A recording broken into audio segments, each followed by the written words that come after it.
A commercial airline pilot on one occasion made a particularly bad landing.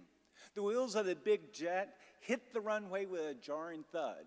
Some of you know what that feels like.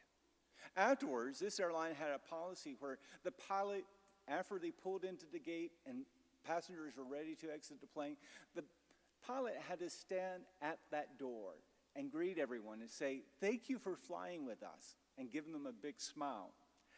In light of his bad landing, however, he was having a mighty hard time looking people in the eye, thinking that someone would have a smart comment, but no one seemed annoyed. Finally, everyone had gotten off of the plane except for one little old lady walking with a cane. She approached the pilot and she asked, "Sonny, mind if I ask you a question?" "Why, no, madam, what is it?" the pilot said bravely. She said, "Well, could you tell me, did we land or were we shot down?"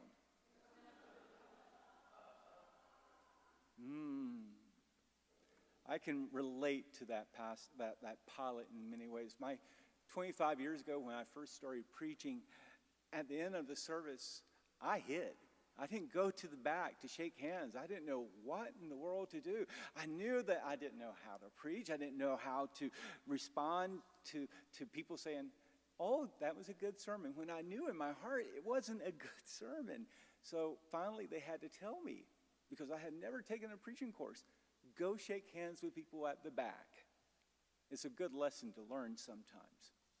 We live with a great choice in our lives. We can either be worriers or we can be warriors. And today's text calls us to be warriors. We're called to be courageous, to stand up even when it feels like we've been knocked down, to be a source of strength when it feels as if we are completely weak. There are days in which we feel as if we have been shot down. Maybe you've had days like that. Days when you felt like that you were shot down. Your friends and your family tell you how fortunate you are, but you don't feel very fortunate at that time. In fact, you may be somewhat tortured by this nagging fear of something that you cannot even place a name to. A few years ago, Dr. David Willem treated an elderly patient by the name of Jake. Jake was a farmer, and he worked hard on his farm throughout his life, and his body gave proof to that in many ways. He visited Dr. Willem in order to address some stomach problems that he had, and then later some back problems that he began to experience.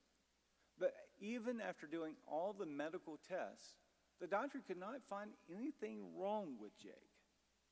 But something was nagging Jake. Jake had grown up during the Great Depression. He understood what it was like to have absolutely nothing. And because of that experience, he lived with a nagging fear that he would never have enough money. He continued to spiral down into depression, then a deeper depression. And then sadly, one day, he just had too much, and he ended his life. Ironically, Jake was a very successful man financially. But as one of his sons commented at the memorial service, he said, "I think what Dad needed was the assurance from someone that things were going to be okay." He says, "I think if he had had that he would still be with us today." What Jake needed was the assurance from someone that everything was going to be okay.